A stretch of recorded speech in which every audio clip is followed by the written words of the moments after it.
Good morning, all of you. Good morning, ma'am. Today we are going to read our first chapter of civics, as we already read in the class, but today we are doing revision. There is a short revision from the point of view of your exams. Okay. So our first chapter is Constitution. Our first chapter is Constitution. It is a constitution which is written by the B.R. Ambedkar, right, under the presidentship of Dr. Rajendra Prasad, right. It is our first page. Have you ever seen? It is our first page. You can see in your civics books first page also. It is mentioned here. All of you check. It is your first page. Preamble of the Constitution. Somewhere it is written. Now, our question arises, what is the Constitution?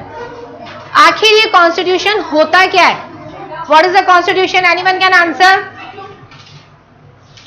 Urvashi, what is the Constitution? It is a set of rules that everyone has to follow. It is a set of rules which everyone has to follow. Why there is a need of Constitution? हमें क्या जरूरत है? हमें क्यों follow करना है? कभी सोचा है क्या ये? क्या इसके बिना हम नहीं चल सकते? इसके बिना क्या जो सिटीजन्स हैं, स्टेट है, हम कहें पूरी कंट्री है, क्या रन नहीं कर सकती? यस और no? No, we can't run without it. फिर हमारा इंडिया जो है डेमोक्रेटिक कंट्री नहीं कहलाएगा, राइट? तो what is the constitution? Constitution give us some guidance. What it give us? Some guidance for how to run the country, state or any political organization. जैसे हम कोई भी वर्क करते हैं उसके लिए हमें क्या चाहिए होती है? एक प्रॉपर गाइडेंस चाहिए होती है. तो कॉन्स्टिट्यूशन क्या है? एक गवर्नमेंट को रन करने के लिए, एक देश को रन करने के लिए क्या चाहिए हमें? एक सेट ऑफ रूल्स चाहिए, right? The Constitution may tell what the branches of the government are and what powers they have and how they work. As we already read about the branches of the government. What are the branches of the government? What are the branches of the government? Or we can say the organs of the government. 3 organs of the government. What? Legislature and judiciary. Legislature, executive and judiciary. Without 3 organs, our government is incomplete. एक जना कोई भी काम अकेला नहीं कर सकता. इसके लिए हमें डिफरेंट ऑर्गन्स, डिफरेंट डिपार्टमेंट्स बनाने की जरूरत होती है. उसी तरह से हमारे कॉन्स्टिट्यूशन में भी गवर्नमेंट को चलाने के लिए हमने उसकी 3 ब्रांचेस बनाई है. It may also state the rights of the citizen. अब बात ये आती है, why do we need a constitution? एक बहुत बड़ा क्वेश्चन मार्क राइज करता है ये कि हमें कॉन्स्टिट्यूशन की जरूरत क्यों है? It reflects the ideals of the country. एक कंट्री के लिए एक आइडियल सेटअप होता है. एक कंट्री के लिए आइडियल सेटअप होता है कि हमें क्या फॉलो करना है और क्या नहीं फॉलो करना है. अगर ये नहीं होगा तो देश कैसे रन करेगा? How it will run? कुछ सेट ऑफ गोल्स होने चाहिए, कुछ पॉइंट्स होने चाहिए, कुछ लिमिटेशंस होनी चाहिए, कुछ बाउंड्रीज होनी चाहिए कि एक दायरा है, ये एक बाउंड्री है जिसको कोई भी क्रॉस नहीं करेगा. Clear? It defines the nature of a country's political system. What it defines?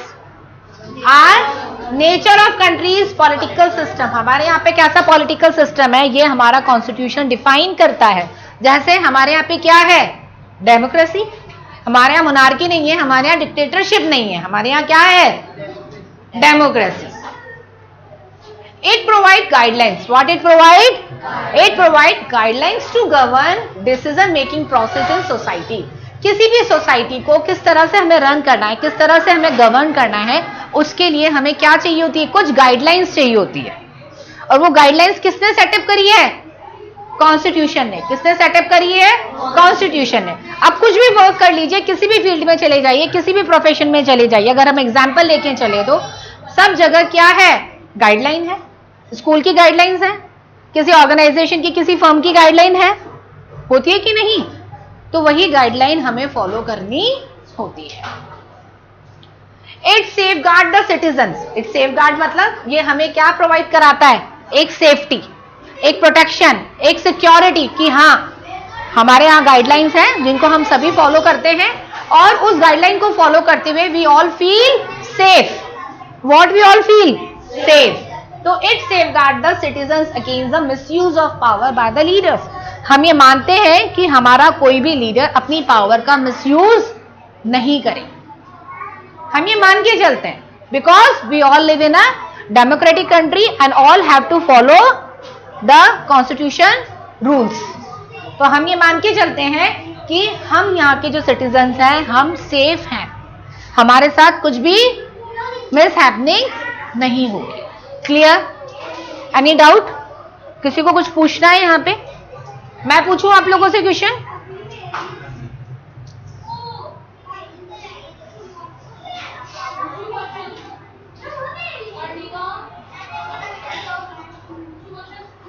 Which type of government run in our country?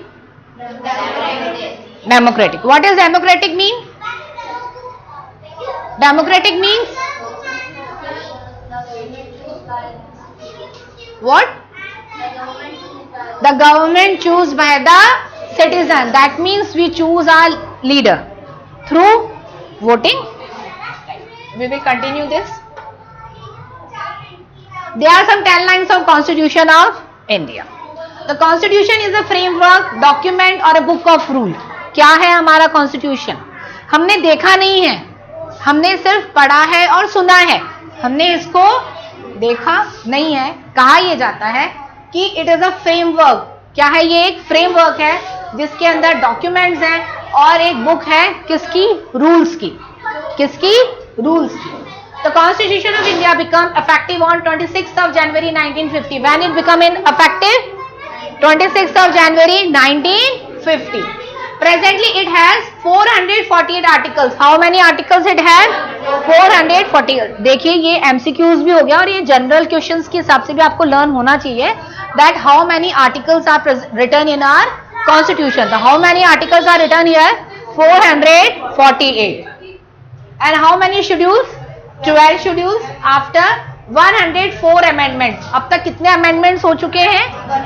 Amendments means changes. Amendments का मतलब क्या है यहाँ पर? Changes. So how many changes were done till now? 104. How many schedules are there? 12 schedules. And how many articles are there? 448. ये आप लोग याद रखिएगा, right? It guides and makes the government system work smoothly. B.R. Ambedkar was the chairman of the drafting committee. देखिए यहाँ confusion होता है कि who was the B.R. Ambedkar. कई कहते हैं प्रेसिडेंट, नहीं, प्रेसिडेंट थे हमारे doctor Rajendra Prasad. And the committee के जो ड्राफ्टिंग कमिटी के जो चेयरमैन थे वो कौन थे? B.R. अम्बेडकर. प्रेसिडेंट कौन थे हमारे उस वक्त? डॉक्टर राजेंद्र प्रसाद.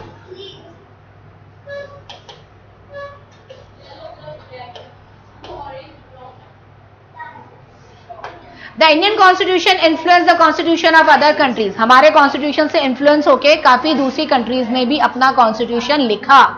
क्यों? क्योंकि इसके benefits हमें नजर आए, दूसरे लोगों, दूसरे देशों को भी नजर आए और उन्होंने भी अपने देश का, अपने कंट्री का Constitution लिखा. The Constitution emphasized to secure to all its citizens justice, liberty, equality and fraternity. Constitution क्या provide करता है? Justice की, कि हमें न्याय जरूर मिलेगा. लिबर्टी की, we have a freedom, we have equality and we have a fraternity, that हमारे इंटरनल मैटर्स के अंदर कोई और दूसरा इंटरफियरेंस नहीं करेगा. Now the Indian constitution measures every citizen of India on the same scale. That means everyone is equal on the scale of constitution. There is no discrimination among all the religions. All religions are equal. किसी भी तरह का कोई discrimination नहीं होगा, चाहे वो upper caste का हो, चाहे वो लोअर कास्ट का हो, चाहे उसका स्टेटस हाई हो, चाहे उसका स्टेटस लो हो. It doesn't matter. Everyone is equal in the eyes of law. The constitution has kept judiciary as an independent body, as we already learn about the organs of the body, and the 3 organs are interrelated but they are independent. Interrelated तो है लेकिन independent है, इन तीनों के work में किसी तरह का कोई इंटरफेरेंस एक दूसरे का डिपार्टमेंट नहीं करता है। राइट? यहां तक हो गया? कोई डाउट है तो पूछिए। क्लियर है? नेक्स्ट, ये हमारा इंडियन स्टेट के ये प्रियम्बल ऑफ कॉन्स्टिट्यूशन है हमारा। ये क्या क्या कंटेन करता है, कैसा नेचर है हमारा, देखिए। Sovereign, socialist, secular, democracy and republic. Now what is the sovereign? Sovereign means independent state and no interference of external power.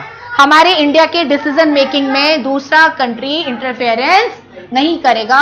All the decisions which are related to our state only is taken by us only, by no other country. कोई दूसरी country हमारे देश के लिए कोई decision नहीं लेगा। सभी डिसीजन पावर किसके हाथ में है? हमारे रिप्रेजेंटेटिव्स के हाथ में। क्लियर है यहां तक? Socialist, welfare of people by both the public and the private sector. Right? Now secular, neutrality towards all religious positive forms of secularism. इसका मतलब होता है कि कोई भी स्टेट अपने आप को ये नहीं कहता कि हमारे यहाँ का ऑफिशियल रिलीजन ये है। कोई भी ये नहीं कहता कि, या हम कहें कि कोई भी स्टेट अपना ऑफिशियल रिलीजन प्रमोट नहीं करता है। सभी रिलीजन इक्वल है, क्योंकि हमें पता है सेक्युलरिज्म का मतलब होता है धर्मनिरपेक्षता वाला देश, जिसके अंदर सभी रिलीजन्स को इक्वली स्टेटस दिया गया है, इक्वली इंपॉर्टेंस दी गई है। कोई भी रिलीजन दूसरे रिलीजन को किसी तरह से भी कोई डोमिनेट नहीं कर सकता, जिसको हम कहते हैं inter domination and intra domination. तो वो अलाउ नहीं है। All religions are equal. Then republic, head of the state is elected in India, both real head, prime minister and nominal head, that is the prime minister. एक हमारा ही देश ऐसा है जहां पे दोनों हेड्स को नॉमिनेट किया जाता है, president and prime minister both, through the election process, one from the Lok Sabha elections and one from the Rajya Sabha election. Now democracy, as we all know, rule of the people, our is a representative democracy. Clear? Shall we move? अभी तक कुछ भी doubt हो तो आप पूछ लो. Clear है? Now the making of India's constitution. देखिए, फर्स्ट मीटिंग कॉन्स्टिट्यूंट असेंबली की कब हेल्ड हुई थी? दिसंबर 1946 में.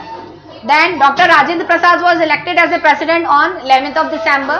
Now the B.R. Ambedkar was appointed as a chairman for drafting the constitution on August 29. Then draft constitution was submitted on 4th of November 1947. Draft was complete on 26th of November 1949, and at the end it was handwritten and it is signed by first Dr. Rajendra Prasad, then drafting committee chairman, that is Dr.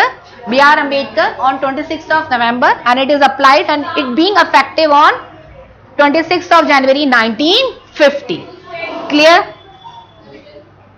इससे आपके short MCQs बन सकते हैं. बन सकते हैं कि नहीं बन सकते? राइट?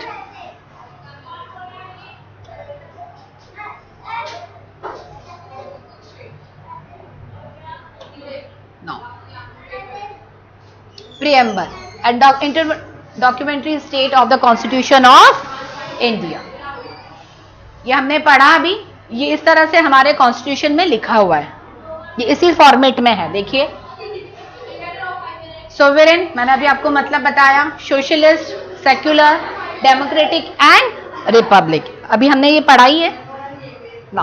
अब हमारा कॉन्स्टिट्यूशन क्या प्रॉमिस करता है, हमें क्या देता है, किस तरह से हम सेफ फील करते हैं, किस तरह से हम सिक्योर फील करते हैं. It give us justice. It give us justice. It give us liberty. Liberty means to choose any type of religion. We are free to choose any type of religion. Equality in the same manner for all the people, whether it is black and white. Right? Now fraternity, feeling of brotherhood. Now come to the universal adult franchise. क्या होता है ये? हम बात कर रहे हैं democracy की, डेमोक्रेटिक गवर्नमेंट. कैसे हुई है डेमोक्रेटिक गवर्नमेंट? हमें क्या राइट, क्या एक ऐसा राइट दिया गया जिससे हमारी डिग्निटी और एनहेंस हो गई? हमारी डिग्निटी कैसे एनहेंस हो गई? क्या हम हमारी इंपॉर्टेंस है? क्या कॉन्स्टिट्यूशन में हमारी इंपॉर्टेंस है? हाँ है. कैसे? क्योंकि कॉन्स्टिट्यूशन ने हमें एक लीगल राइट दिया है, किस चीज का? वोट का। और वो राइट इतना बड़ा है कि हम हमारा एक रिप्रेजेंटेटिव चूज करते हैं जो हमारे बिहाफ पे काम करते हैं, our leader, right? Just on 19th of April we have done our Lok Sabha election through which we can choose now again our Prime Minister, our leader, right? तो Constitution has given us the right, that is the universal adult franchise or the universal adult surfage भी कहा जाता है, जिसमें each and every person who is of 18 or above 18 have a right to choose his leader through elections. So that is called universal adult franchise and it is come under the article 326. Which article it come? 326.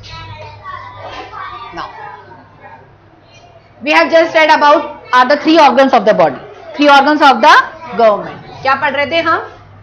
Three organs कह सकते हैं इसको, और क्या कह सकते हैं? Branch. क्या कह सकते हैं हम इसको? ब्रांच। तो we have a three branch, executive, legislature and judiciary. Executive के अंदर क्या क्या आता है? देखिए हमारा president, vice president, cabinet, ministers. कौन आता है हमारे एग्जीक्यूटिव में? President, vice president and cabinet minister. तो इनकी रेस्पॉन्सिबिलिटी क्या होती है?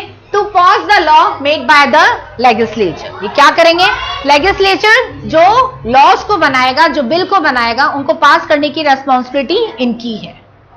मैंने आपको पहले ही बताया था कि लेजिस्लेचर क्या करता है? एक लेआउट तैयार कर लेता है। क्या करता है? ये एक लेआउट तैयार कर लेता है, एक रूल्स रेगुलेशन की एक पूरी लिस्ट बना लेता है कि ये होना चाहिए। क्या करता है? ये पूरा प्लान, एक गाइडलाइन रूल्स तैयार कर लेता है कि ये होना चाहिए। वो कौन तैयार करता है? हमारा legislature, member of Lok Sabha and member of Rajya Sabha. इनकी रेस्पॉन्सिबिलिटी क्या है? लॉ बनाने की। क्या बनाया इन्होंने? लॉ। अब उस लॉ को पास कराने की जिम्मेदारी किसकी है? एग्जीक्यूटिव की, with the help of president, prime minister and cabinet ministers. Clear? अब अगर ये दोनों कोई फॉलो नहीं करेगा, अगर इनमें कॉन्फ्लिक्ट अराइज हो जाते हैं, तो उनको कौन सॉल्व आउट करेगा? Judiciary department. कौन करेगा? जुडिशरी। अब बात आती है कि क्या मैम इनमें भी होती है कॉन्फ्लिक्ट? बिल्कुल होती है। ऐसा नहीं है कि ये सिर्फ लोकल सिटीजन्स की, आम जनता की सेफ्टी के लिए ये जस्टिस डिपार्टमेंट है, जुडिशरी डिपार्टमेंट है, ऐसा नहीं है। कई बार एग्जीक्यूटिव्स एंड लेजिस्लेचर्स में भी अपने डिपार्टमेंट्स को लेके, कुछ डिसीजंस को लेके कॉन्फ्लिक्ट अराइज हो जाते हैं। इन केस में भी हमारा जुडिशरी डिपार्टमेंट बहुत हेल्प करता है, राइट? तो these are the three organs, these are the responsibilities mentioned here, right? Now second point is government. So we will do this topic tomorrow morning. Okay, till now do you have any problem? अभी तक किसी को कोई problem है जहां तक हमने पढ़ा है? क्योंकि कल हम स्टार्ट करेंगे state and government. What is the government and what is state? ये वो स्टेट नहीं कि राजस्थान, एमपी, यूपी, नहीं। जैसे हम इंडिया भी स्टेट लिखते हैं, तो वाई?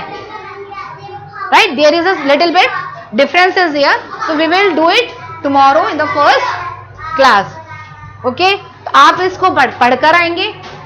क्लियर? ओके, तो ये हम कल करेंगे। कौन सा पोर्शन? हमारा गवर्नमेंट वाला। ठीक है, तो कल आप इसको पॉजिटिवली रीड कर आएंगे। ओके।